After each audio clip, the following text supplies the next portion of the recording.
Tonight, Ontario has a third case of coronavirus. This one, a university student in London. She was completely asymptomatic on the flight, plus wearing a mask on top of it. Doctors are praising the patient for how she handled herself. This, as the first confirmed case in Canada, is sent home from hospital. Plus, fears of the virus spreading are stoked with viral videos like this one. We get a reality check from paramedics about why the protective gear is nothing to fear. And anybody who wants to come down and enjoy the bounty of the market and the history of Toronto, it's a great way to experience the city. Winterlicious kicks off tonight with a 4-course meal for some lucky participants at the St. Lawrence Market.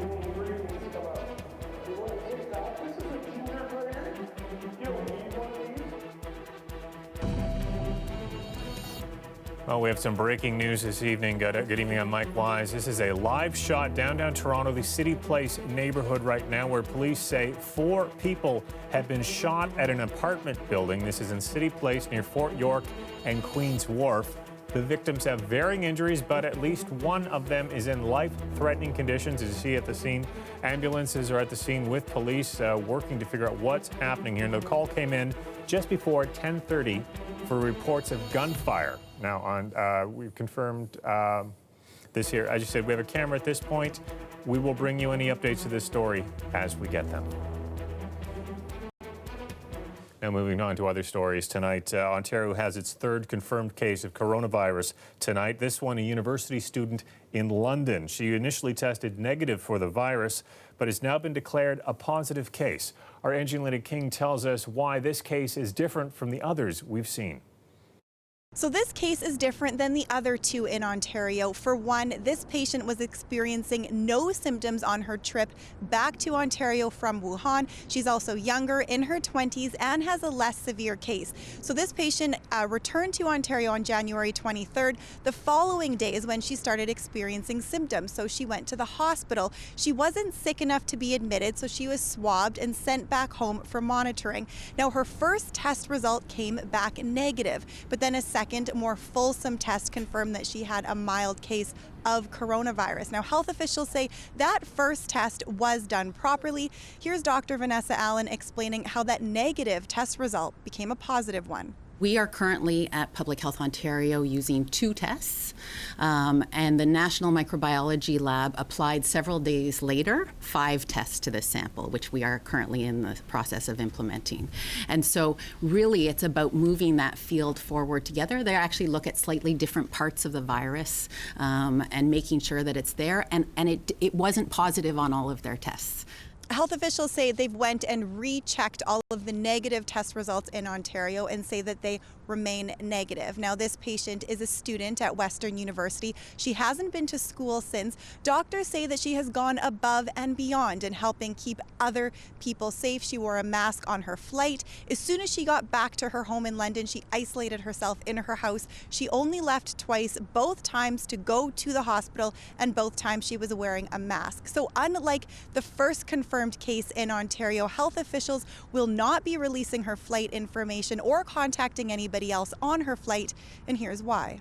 The bottom line is she was completely asymptomatic on the flight, plus wearing a mask on top of it. So there's no risk to the other passengers on the flights from her.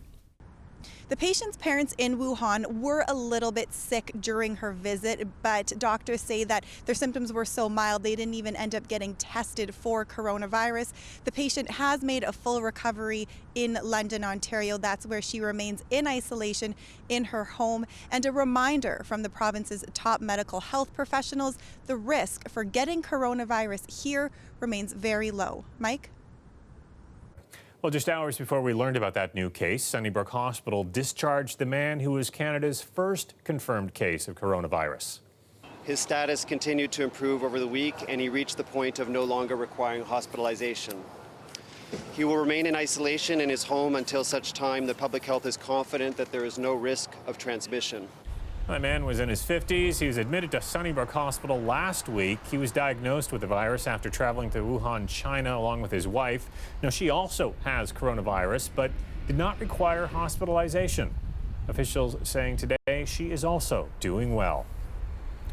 And with just 4 confirmed cases in Canada, the situation here is extremely different to the one in China, which has seen the number of infections climb close to 10,000. Today, officials held a public forum in Scarborough to provide some perspective on how the 2 countries are handling the outbreak differently. We want to make sure that people don't respond with some of the hysteria that we have seen in social media. We want to make sure that facts are out there. The Scarborough Agincourt area is about 46% Chinese Canadian, and many people in that area get their news and information directly from sources in China. The forum included all 3 levels of government as well as public health officials. Well, after 3 days of negotiations, it appears talks between the Elementary Teachers Union and the province have broken off again. With no deal reached, the union says it will ramp up its strike action to 2 strikes a week starting next week. Today saw teachers walk out in Peel Region and Hamilton. I'm happy that they're back at the table. I hope that they mean business, because we know that before in December they were at the table, but they weren't ready to negotiate. They weren't offering anything except the cuts to education, and we just can't have that. As we've seen this afternoon, well, there's a province-wide public elementary teacher strike now planned for next Thursday. In addition, a new round of rotating strikes will hit Halton Region with a second strike day on Monday. Durham and Peel will see a second strike day on Tuesday. And for York, Hamilton, and Toronto, that second strike day will be on Friday. Now, Catholic teachers are also planning a province-wide strike on Tuesday. They'll also resume bargaining with the province on Monday.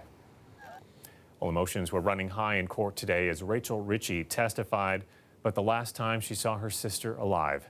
Tess Ritchie was murdered back in 2017.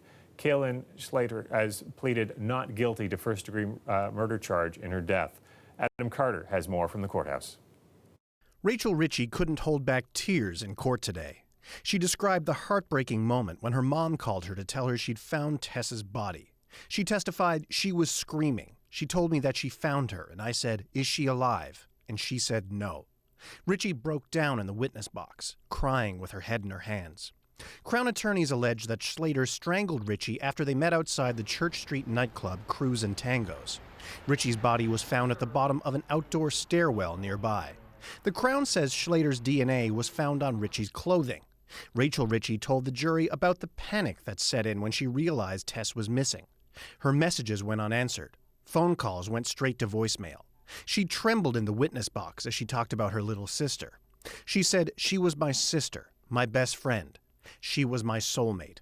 Court also saw screenshots of an Uber request the Crown says Tess made right before she vanished. The driver showed up at the pickup point. Ritchie never did. Court also heard from a woman who said she ran into Ritchie and Slater that morning. She said that he seemed quiet and shy. Court resumes on Monday morning. Adam Carter, CBC News, Toronto.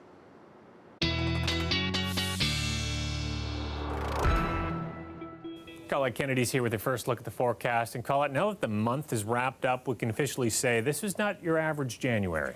Yeah, we can certainly say that, Mike, because we can look back at the 31 days of this month, and 28 of them, the daily high was above seasonal. So I thought, why don't we just have a look at what a typical February is like, and nothing to say that this is going to be typical, but just to give you an idea. Now, this daytime high is averaging from what they are at the beginning of the month to the end of the month, and then just taking what it would be as an average for a high would be just under the freezing mark. Our daytime low around -9. And rainfall about 24 millimeters, same amount, but in centimeters of snowfall. Again, that's typical. Speaking of snowfall, hey, we just have some weak systems going through. So some sunshine, hopefully, or some sunny breaks tomorrow morning early. Then that trough in the afternoon brings some flurries or even mixing with some drizzle. We could, by the time we get into Sunday, pick up a few centimeters to even 5 for cottage country, but close to the lake shore, it's going to be minimal, kind of a trace or a centimeter at best. Overnight tonight, mild, -5. Tomorrow, with those clouds increasing, the high above seasonal, it's going to be 1, Mike, but that's nothing compared to Sunday and then the temperature on Monday. I'll have that coming up. Look forward to hearing about it. Thanks, Colette. You're welcome. Peel police are on the lookout for a car involved in a hit-and-run accident early this morning in Mississauga, where a woman using a motorized scooter died. She was heading northbound in the southbound lanes in a bike lane when she was struck by a vehicle. Police say this happened near Dixie and Lakeshore just after 6:30 this morning. They say the woman's name was Penny Couzard. The 45-year-old lived in Mississauga.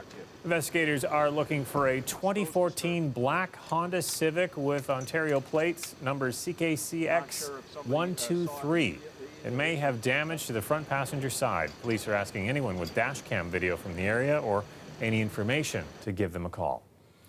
And Peel homicide detectives have two brothers under arrest tonight in connection with the fatal shooting of Jason Ramkishan. They say his murder on Highway 410 back in 2018 was a case of mistaken identity. Philip Lishanik explains. It's a set of tragic circumstances where Jason just happened to be coming home from work. But it wasn't just a case of being in the wrong place at the wrong time.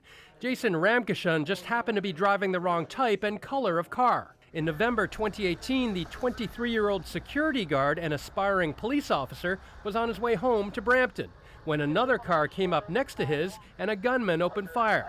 Police found Ramkishan dead behind the wheel in a ditch off Highway 410. It all started with a dispute over something police call minor, but that escalated into a shooting on this crescent in Mississauga. The intended victim sped away in a car that looked very similar to the one that Jason Ramkishan was driving on the 410 a few days later. So Jason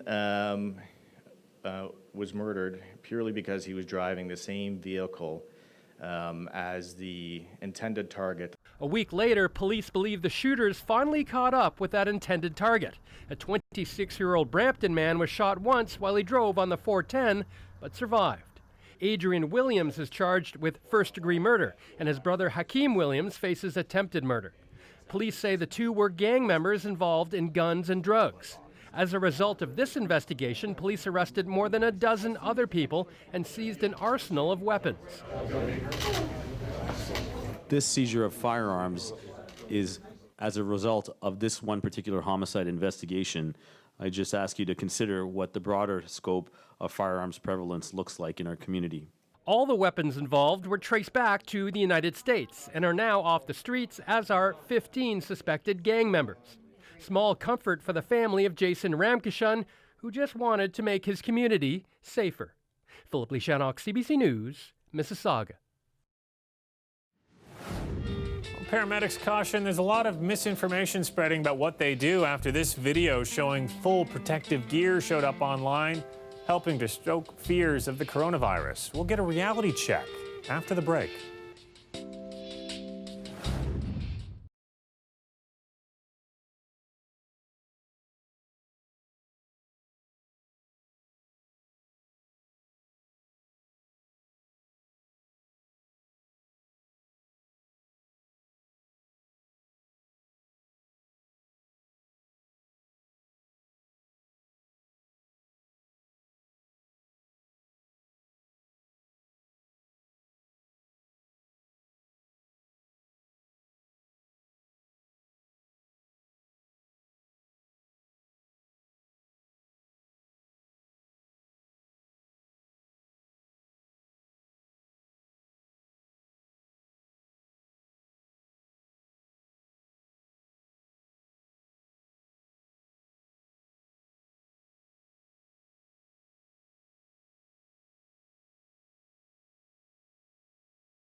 You are looking at another live shot of the scene of a shooting in Toronto's City Place neighborhood this evening. Police say 4 victims have been shot at a building in City Place.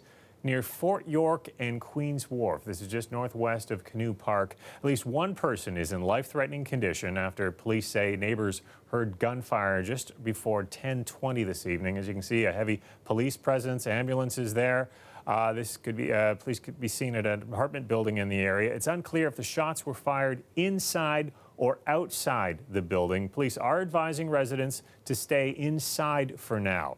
They've not released the victims' ages or genders or any information about that. No arrests have been made at this point, and there's no word yet of a suspect. Well, paramedics say they are worried about some misinformation being spread online. It is a video showing emergency crews fully decked out in protective gear, and it's being used to stoke fears about the spread of the coronavirus. Health officials say the gear is a routine part of their job. To set the record straight, our Lauren Pelly went out on a ride-along with a Peel paramedic.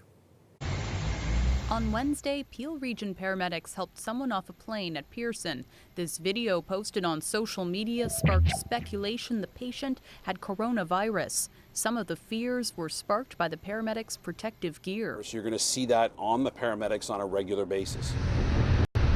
But paramedic Brad Bowie says it doesn't mean a patient actually has the virus. We hitched a ride with him to find out what's really going on. What do you want people to know who are getting alarmed seeing these photos and these videos that people are circulating about you guys wearing this type of gear?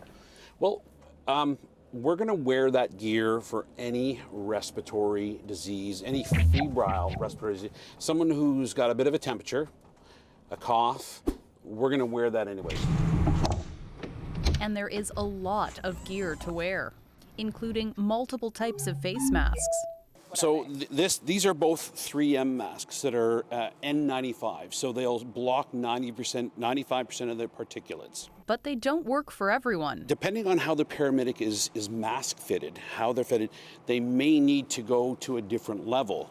The paramedic cannot get a seal with a mask like this or a mask like this.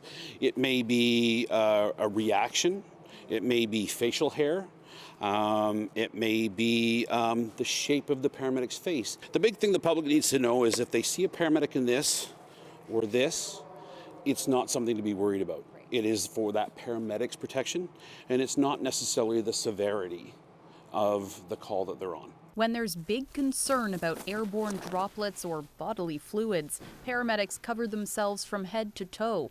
The precautions stem from the 2003 SARS outbreak, when hundreds of people in Ontario were infected and more than 40 people died. Healthcare workers were hit the hardest. The education for paramedics wasn't out there about the safety.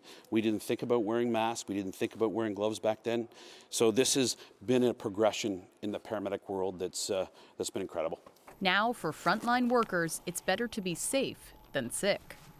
Lauren Pelly, CBC News, Toronto.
The weather update is brought to you by Train, the most reliable heating and cooling brand. It's hard to stop a train.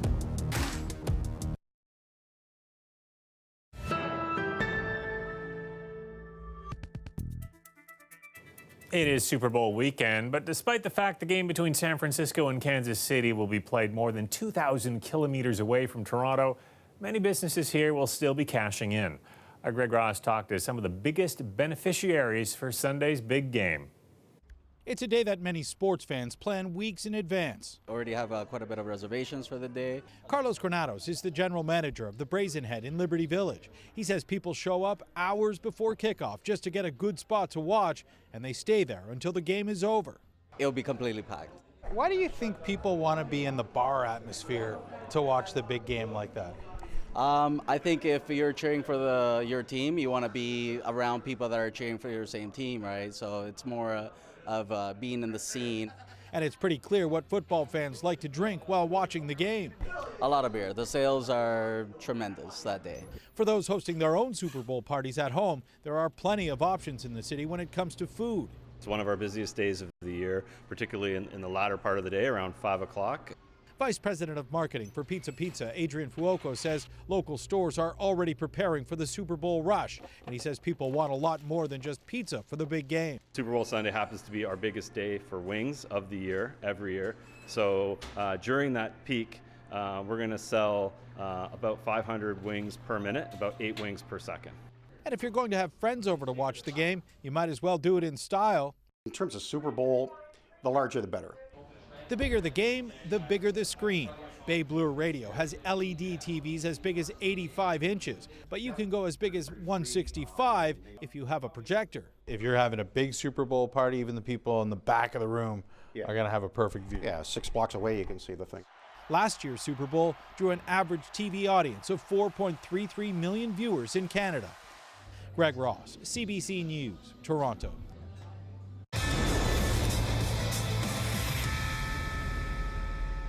The Raptors in Detroit tonight, but there were so many fans it looked like a home game. Well, let's jump to the third quarter right now. Serge Ibaka became the first player in NBA history with 500 threes and 1,500 blocks. Nice three there. Dallas went in for long distance to connect. Now, fourth quarter, Fred VanVleet finds Norman Powell. Another throwdown for him. Wraps up by 10. And here is VanVleet and Chris Boucher working the pick and roll. Boucher takes a nice pass, stretches down the lane for a big slam. Then it's Norm Powell, putting an exclamation point on it, taking a Kyle Lowry pass and puts down a huge dunk. Raptors win 105-92. And with that win, Nick Nurse and his coaching staff will get to coach Team Giannis in the All-Star game.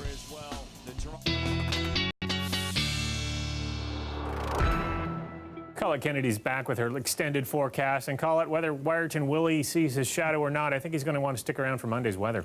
Yeah, I think so.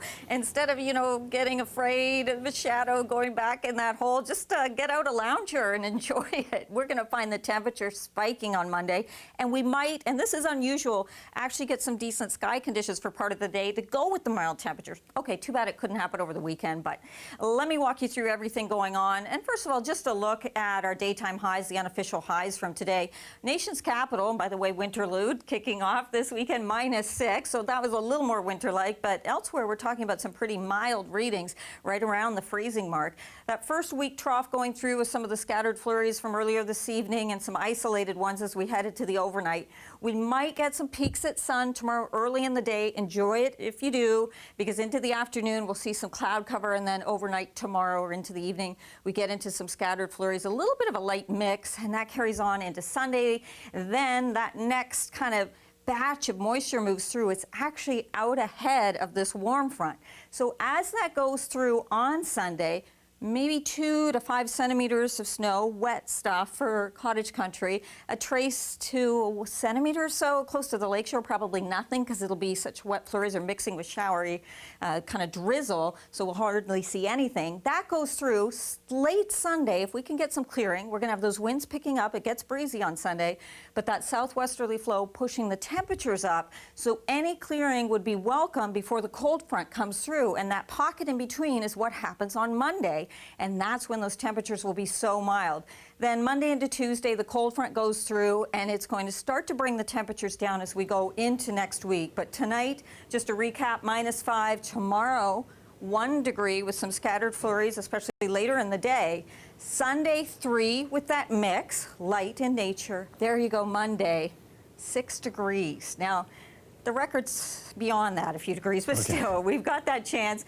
Tuesday, Wednesday, temperatures and sky conditions start to change next week, Mike. So as we get deeper into next week and deeper into February, it'll become a little more winter-like. Okay, we'll get back to that, but let's enjoy Monday while we can. Absolutely. Thanks. You're welcome.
It's that time of year again, a chance to try food from the city's best restaurants for a fraction of the normal price. Winterlicious kicked off tonight at the St. Lawrence Market, very site of Toronto's first ever public market. We are doing edible history, so we're taking classic dishes and we're putting a modern spin on them. We're doing some cooking demos. People are enjoying a 4-course meal, featuring, of course, all Ontario product, all product from St. Lawrence Market. And we had a little tour of the market, learned some of the history, because Toronto is, this is where Toronto all began, right here at St. Lawrence Market, 217 years old. Of course, all of the food tonight was paired with local Ontario wines and craft beers. Making me hungry. Better book your reservations soon, because those spots in Winterlicious certainly fill up quickly. That's our newscast for tonight and for the week. I'll see you again on Monday. Maryville Tarouk will have your next local news tomorrow night at 6 o'clock. Have a great weekend. Good night.